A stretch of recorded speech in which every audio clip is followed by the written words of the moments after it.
chargé sans branche ko da ngeen koy teg si kaw benn appareil rek mu chargé ko wala yenn saa yi ngeen am 98% man aw ma par exemple 15% nga may ma énergie affaire bu doy waar. On va en parler maintenant avec Tata Maïté dans King Tig. King Tig, le rendez-vous des nouvelles technologies. King Tig. Ah, Tata Maïté léegi dañu mayante énergie. On est à l'ère de la révolution, c'est comme on dit. Les choses vont à la vitesse de la lumière. Nous, on n'arrive plus à contrôler les choses tellement que ça va vite. Ça nous tombe dessus. Voilà. Alors, les derniers téléphones qui sont sortis, c'est eux qui sont plus habilités à avoir ces genres d'options. La dernière génération. Voilà, dernière génération. Puis, option où tu as la possibilité de partager ton énergie. Alors, partager ton énergie, moi, madame, comme tu as dit tout à l'heure, 98%, gamme 2%. Il suffit que voilà, nous collons nous qui avec moi ay onde yo xamantene day voilà, day permettre keneen ki mu mëna am énergie. Mais lolu da fay fekk sa téléphone am option bobu. Absolument, voilà. Absolument. Tay bo xolé ci les derniers téléphones qui sont sortis par exemple Samsung S20 bi muju génn, Samsung S10 bi, je pense Note 10 plus Note bi 10 plus bi, Note voilà, les derniers Notes qui sont sortis et les derniers S qui sont sortis. Voilà, ñom bo xolé sax ci li nga xamantene tay moy valoriser téléphone yoy non ba tax sax ils sont à un niveau de prix assez élevé. Lu tax sax ñuy wax né téléphone yoy c'est des haut de gamme, c'est parce que voilà, ils ont ces genres de fonctionnalités yoy nga xamantene c'est pas dans tous les téléphones qu'on les trouve. Et la plupart des gens achètent ce genre de téléphone. Et la plupart des gens achètent ce genre de téléphone. Je pense que même les iPhones il y a un iPhone, je sais plus si c'est lequel qui a aussi cette option là. Donc voilà, juste Huawei, il y a la marque Huawei qui a cette option là aussi. Donc voilà, c'est vraiment un truc très pratique. La personne a un téléphone qui s'apprête à se décharger. Tu peux lui donner un peu d'énergie le temps que vous peut-être passer un appel ou le tenir. Mais toute autonomie le temps que vous pouvez tenir peut-être une prise vous pouvez charger directement. Alors hormis ça aussi il y a des adaptateurs. Il y a des adaptateurs solaires. Yo xamantene dang koy tek ci naaj bi mu recharger wu. Tu le poses, c'est-à-dire pas besoin de branchement. À chaque fois que tu as besoin de recharger, comme tu dis, amul ay branché ay câble USB da ngay ñëw rek nga tek ko ci kaw adaptateur direct. Non, c'est magnifique. Je pense que quand on rentre même parfois dans certaines boutiques de représentants de certaines marques de téléphone, da ngay gis appareil bi c'est comme dañ lay won ben appareil bo xamantene moy retenir énergie du téléphone bi et automatiquement ça fait une charge générale. Et même dans les véhicules aussi, da ngay poser ça appareil mu charge ko. Dans les véhicules, ce sont des appareils modulables, c'est des appareils qui se déplacent sans fil. Il suffit de les charger au solaire. Bo ñëwé da ngay ñëw rek tek da ngay taal parce qu'il y a un bouton de contact. Boko talé rek jeexna. Après tu poses le téléphone, mu defal la recharge automatique. Absolument. Même pour les ordinateurs, ça existe aussi. Pour les ordinateurs, ça existe. Voilà, c'est comme un power bank que tu transportes en fait. Mais différence moy power bank bi da fay am power bank bi day am dang koy câblé alors que bé doo ko câblé. Dafa am ben système qui bo xam te daf ci am. Magnétique boo xam ne dafa am boo ko tegee téléphone bi am na nooy disposer téléphone bi dañ lay expliquer nan ngay disposer téléphone bi ci kii bi ci benchmark bi wan la de telle sorte que yow boo ko tegee rek automatiquement da ngay mën a charger. C'est-à-dire que maintenant voilà, avec certains téléphones c'est bien parfois d'acheter certains téléphones parce que tu as de l'autonomie en général. Déjà, c'est des téléphones qui la batterie ne descend pas très vite. RAM est déjà 10 Go, les 12 Go, 512, voilà. Excusez-moi, c'est des téléphones qui se déchargent très vite plutôt parce que c'est une RAM de Foberi.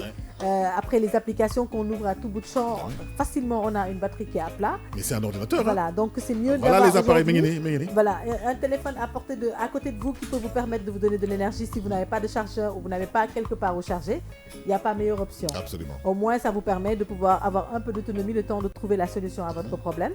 Sinon, achetez justement ces adaptateurs-là, il y a des adaptateurs solaires, des chargeurs solaires.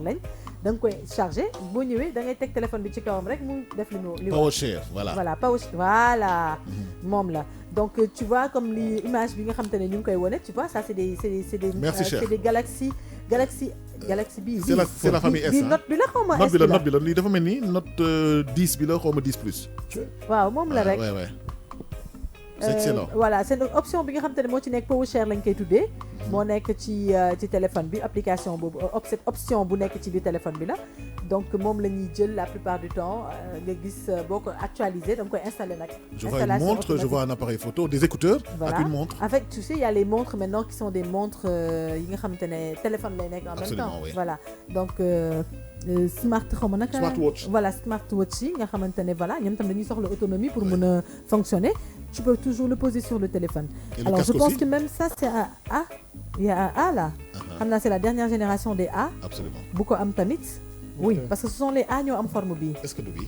Il y en a que A yi ñoo am forme bi. Est-ce que Donc du je bi? pense que dernière génération A bi la. yow mi sawale nii mi ngi ah nii, mi ngi nii. waaw moom kay ndeysaan ñun ñëpp man tam xaaral ma jéem a xool sax na aw ma option bi te yëguma ko woon ndax man tam ci ay laa nekk. Et puis il y a un casque aussi, xam nga les AirPods et tout ça, c'est des systèmes sans fil. Mais Voilà. nga xam ne recharge bi ça peut se faire aussi sans fil. Sans fil, voilà. C'est magnifique. Tout ça, c'est-à-dire que dafa am benn rayon bu muy génnee boo xam te ne dafa extraordinaire rayon de charge bi donc n'importe quel appareil boo xam ne day jël charge boo ko ci tegee rek automatiquement daf koy may charge. Absolument. À condition que bien sûr que vous ayez déjà assez de charge. Hein? Absolument. Donc pour pouvoir lui donner de la charge. Aller dans les magasins Voilà. agréés yi nga xam ne mën te nañu leen téléphone yi conseiller. sax dafa mel dañuy am je vais dinaa ko gën a gëstu mais j'ai comme l'impression que dañu am économiseur d'énergie boo xam ne dafa am benn kii bi muy garder. Oui. boo xamante ne yow loo joxe plus Y a tu un donnes minimum. tu ne perds pas beaucoup doo perdre lu gaaw sa autonomie. Mais le problème charge. c'est que toi tu donnes que ce que tu veux donner hein. Voilà, tu donnes Bah que ce oui, que tu veux voilà. donner. Après, si tu vois que ça commence à baisser ta charge, tu arrêtes. Ah oui. Tout simplement. L'essentiel, moi, que nit ki na mën a am autonomie. Non, c'est super En ça. tout cas, on est en train de vraiment révolutionner les choses. Les téléphones sont en train de devenir maintenant des personnes, quoi.